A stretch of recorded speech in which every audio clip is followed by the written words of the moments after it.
This is kind of a last minute video that I bumped up ahead of the queue due to what just happened. I have a few videos coming out, but it's tough because those of you who know my channel, you know I don't gossip and I don't vent my emotions. I post when I have steak to serve up.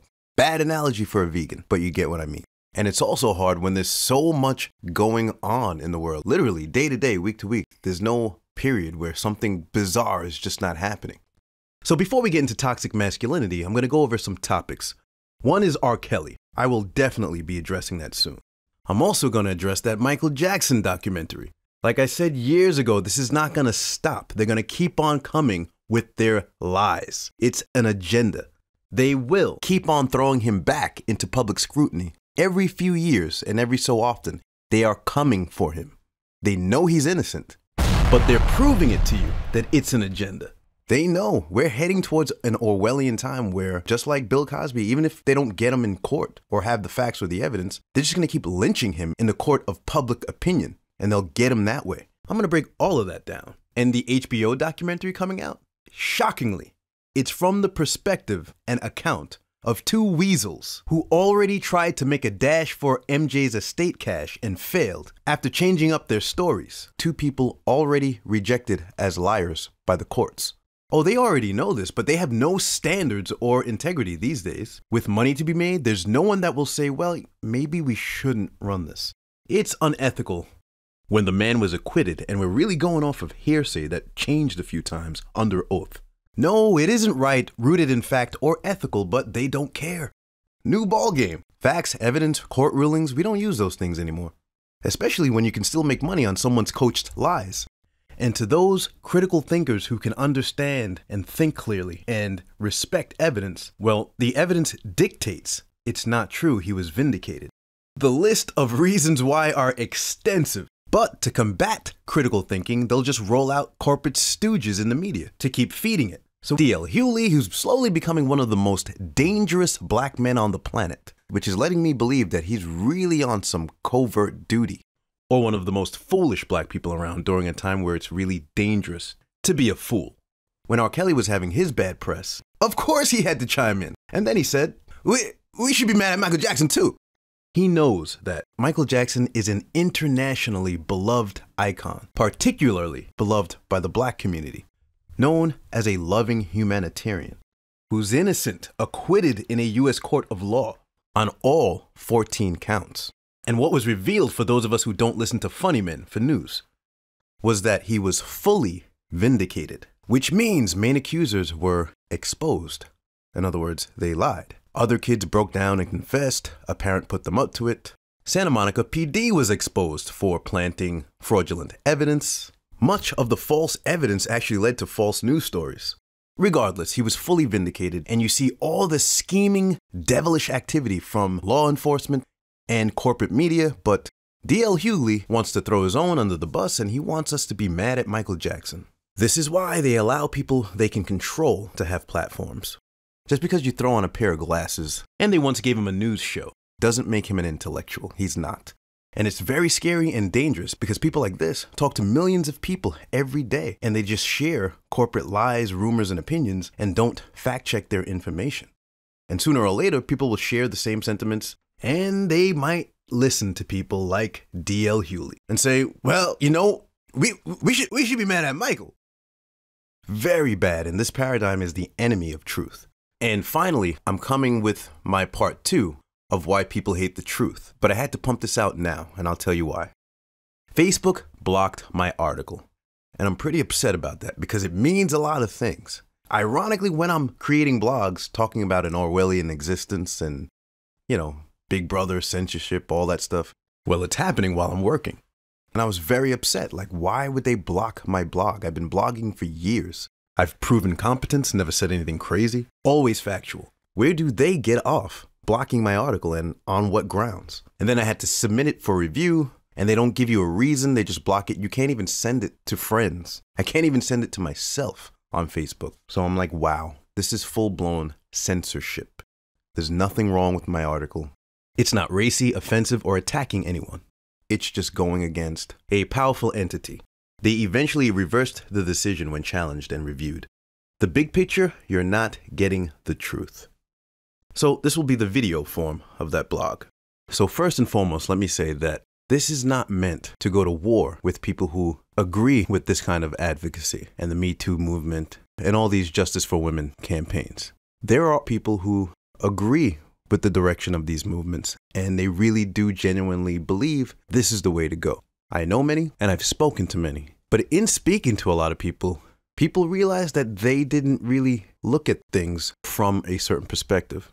And that's one of the major problems we have now, is that all these different groups just bully everyone into adopting their perspective, and we're not having real dialogue. And agendas keep slipping through because people's minds are not open. It's important to understand that a lot of these groups, it doesn't matter if it's just a Me Too movement, it could be political parties, whatever it is, there's a lot of truth in these movements, especially in advocacy and justice for women. This is something that needed to be addressed, and we know that. And most reasonable people want to see predators brought to justice and want to see victims, real victims, believed and assisted. But we have to be careful with these movements that you see becoming very popularized and pushed out front.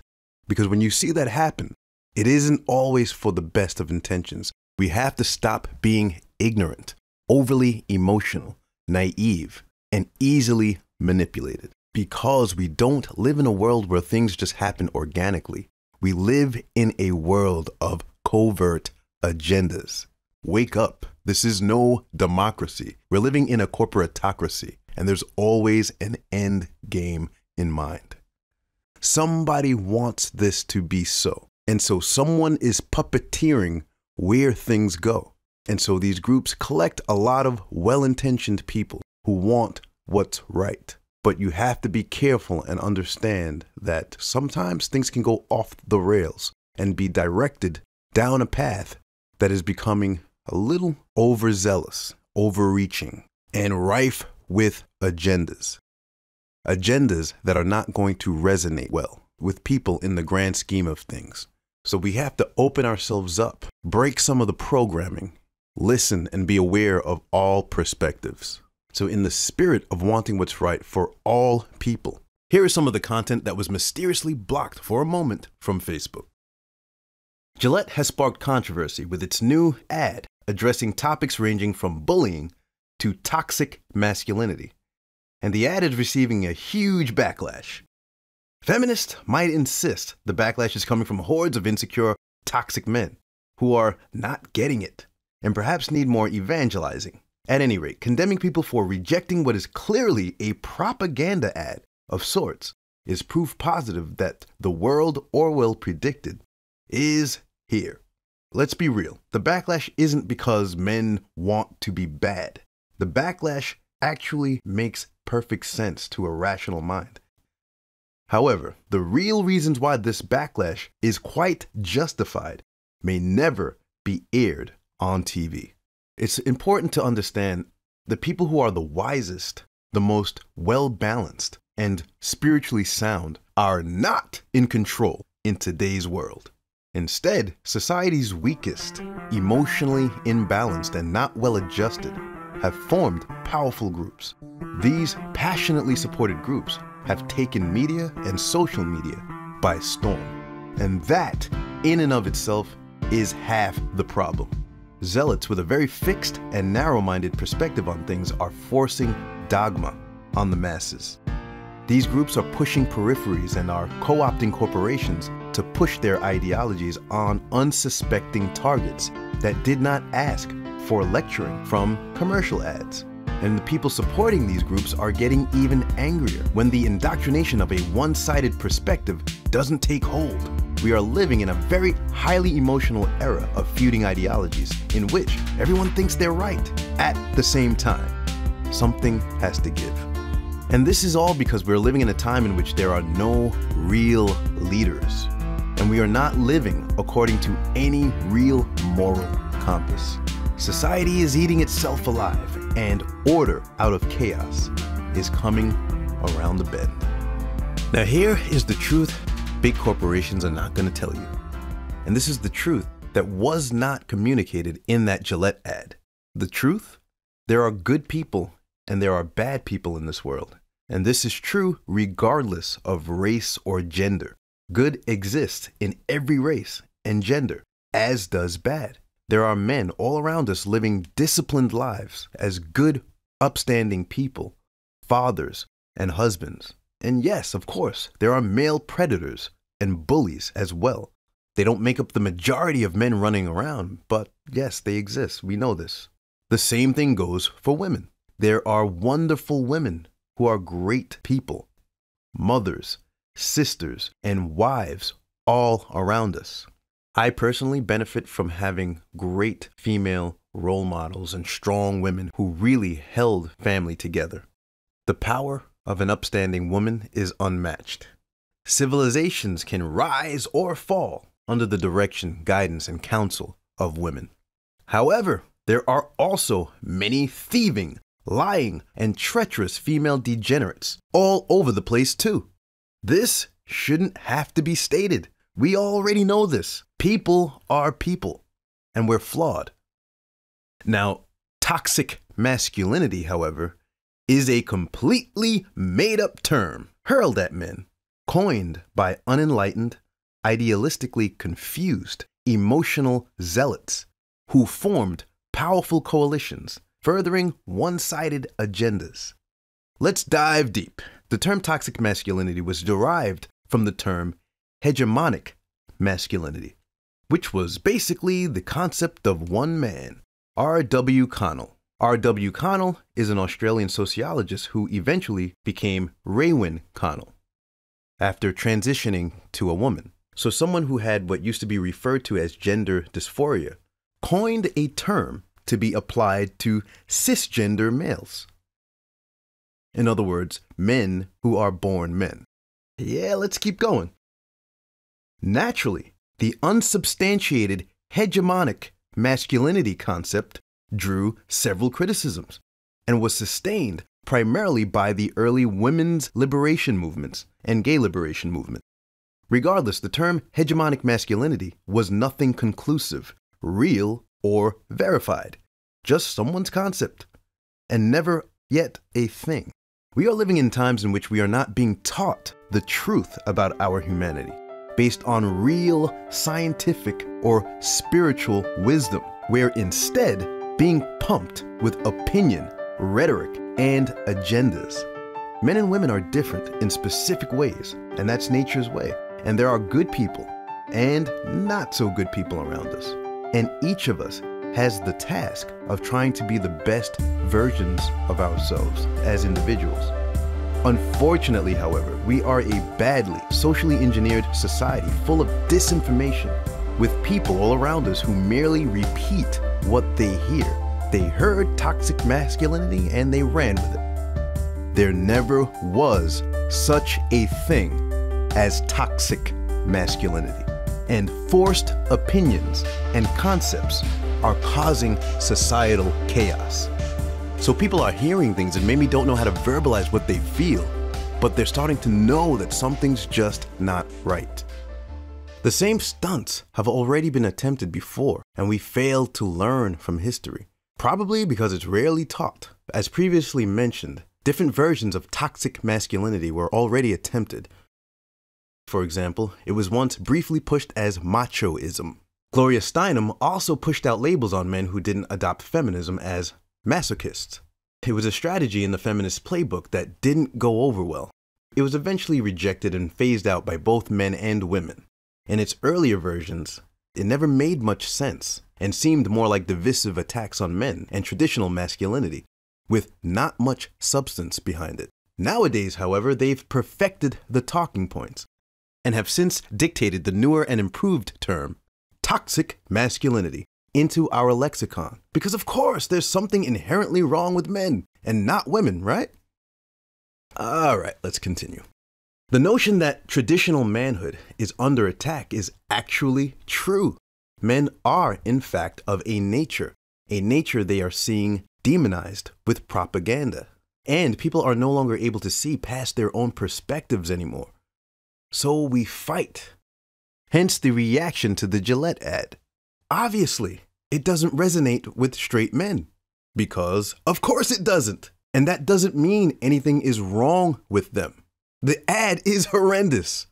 There were so many obviously reprehensible transgressions smoothly fused and blended into normal male psyche. It was a psychological attack. That attack on the subconscious was pretty obvious. For example, as the commercial played, the running crowd bursted through the picture right as the woman was about to kiss the smiling man on the cheek. I caught that symbolism loud and clear. Further on in the ad, you see the black guy stopping the white guy from hitting on the girl. They were careful not to do it the other way around because that would spark another debate, but it still ended up sparking another debate. In fact, I even lost respect for someone because his commentary was very ignorant. He had some great videos on other topics, but when it came to this, he literally implied black and brown people are more likely to be Me Too offenders, and white guys aren't.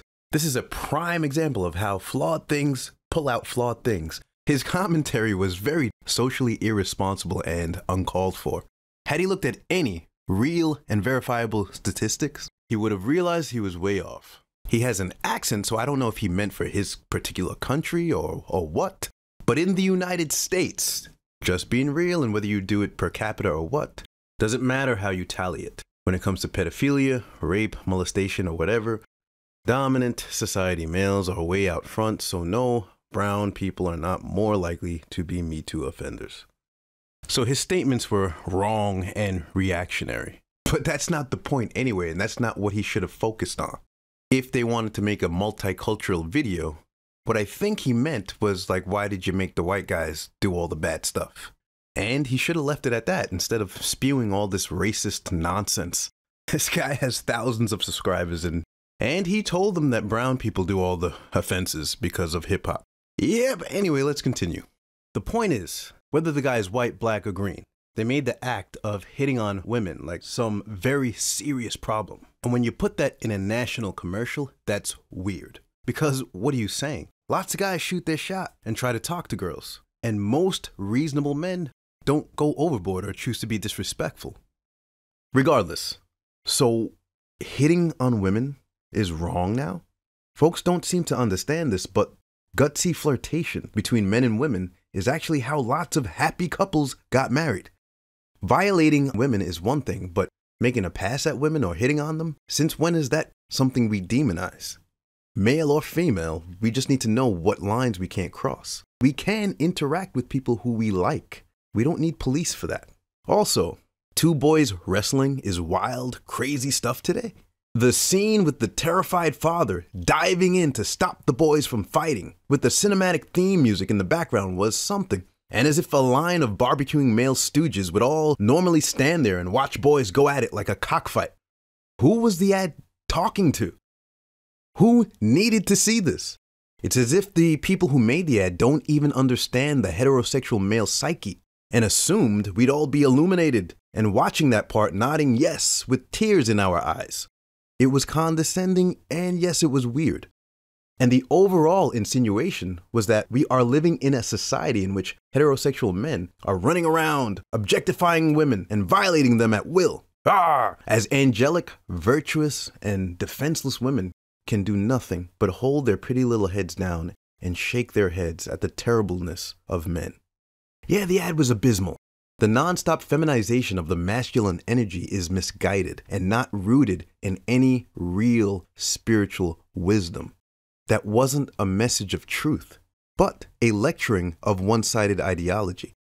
And so now when we get to the point where propaganda ads are created that seem to preach to heterosexual men on how to be men, as if most men you see walking around need to be lectured at, not to rape or bully, not understanding the backlash to this makes you the societal problem, not the other way around. So Camille, thank you for coming. You know, one of the most demeaning things that is happening to women at the moment is feminism. It's campus feminism that are telling young women that they are too weak, too vulnerable, and unable to get on with life and get on and deal with the things that happen to them themselves without the kind of authorities stepping in. Where do you see this as coming from? It hasn't just dropped out of the sky. You know, these aren't just kind of nuts young women going around dragging their mattresses around campus for fun. Where has it come from? Well, the problem is that young women today, at least in America, I don't know how it is abroad, but in America, the whole generation of young people have been raised in a very protected environment right now. They seem, as a college, as a classroom teacher, I have to say that they just seem to me as if their view of the world, their education was, from my observation, was rather banal. That is, they've been taught humanitarian fellow feeling. They've been taught how to get along, no bullying. Okay, they've taught to be very nice about anyone different, like transgender or people with a disability and so on and so forth. But they have very little sense of world history.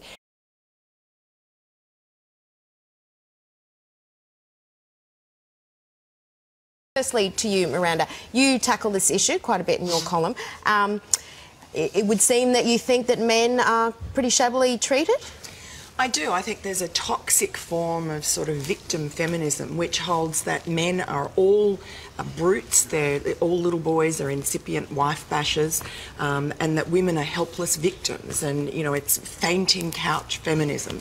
And I think it doesn't do women any good. It's really very retrograde. It's turning back 100 years of feminism in which women are supposed to be strong and equal. But the kind of feminism you're talking about is kind of not the mainstream of feminism, just in the same way as, pro-rape groups are not the mainstream of male thinking. Oh, yes, it is. It is the loudest form, it is the most prominent form, and you only have to look at the domestic violence, anti-domestic violence campaigns that are being run, in which every male is a perpetrator, every woman is a helpless victim. Well, they're not saying that every male's a perpetrator. Yes, they are. You No, look at the government's new ads, they show a little boy pushing down a little girl. The little girl is perfect, the little boy is a monster. You're already sort of criminalising masculinity at the age of 7.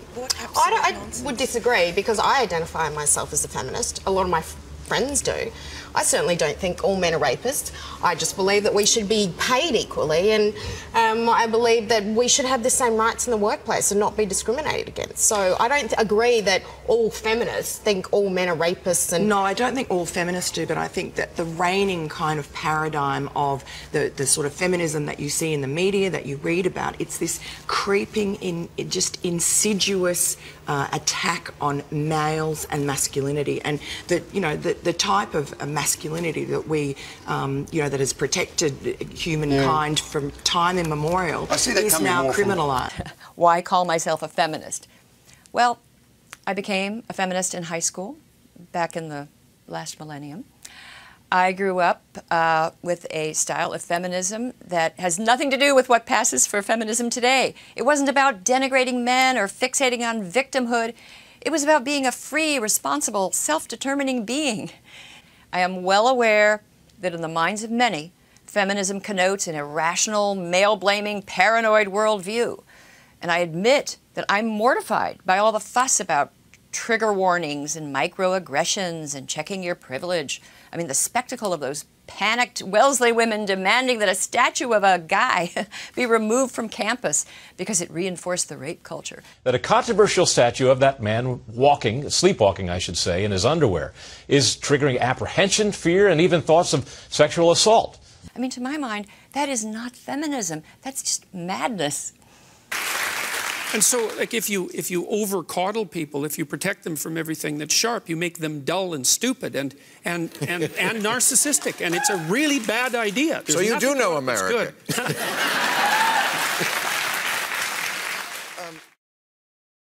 It's important to understand that not everyone is having the same experience or shares the same perspective regarding some of the movements of the day, especially today, where truth is confused. For example, a growing community of men and boys whose lives were shattered after being falsely accused of sexual misconduct. I covered one on my channel. I know of one who had to do jail time for a false accusation and ended up getting assaulted himself. Their accusers were, by and large, liars who were simply given the benefit of the doubt because they were women and girls. And I'm pretty sure these boys and their parents want nothing to do with that commercial either. Unfortunately, however, no one seems to consider other points of view anymore. No one self-reflects anymore. The liberal-minded masses are perhaps only thinking they are wrong. Why aren't they getting it? It's important to know that there is an agenda for a gender war. This has been predicted by so many people throughout modern history, and people still haven't gotten the memo. Well, now here we are. Let me cut to the chase. People on a high vibration may feel that that ad is low vibrational. Sure, they cooked and seasoned it up to look and sound like it's on the progressive right side of history. But no, it's not. In fact, I'd say most people are completely unable to even decipher what truth or the right side of history is anymore. The ad was polarizing and made primarily to bolster feminist agendas. It was not made to uplift society to a better standard. It was made to make people believe that this point of view is how you make society better. And in fact, by the looks of it, I'm not quite sure it was even made to sell razors either. The divisive bickering it's causing is showing you the truth. So if you're looking to jump on the right bandwagon and you want to support messages of truth, then you need to wake up and know that no, that Gillette ad isn't cutting it.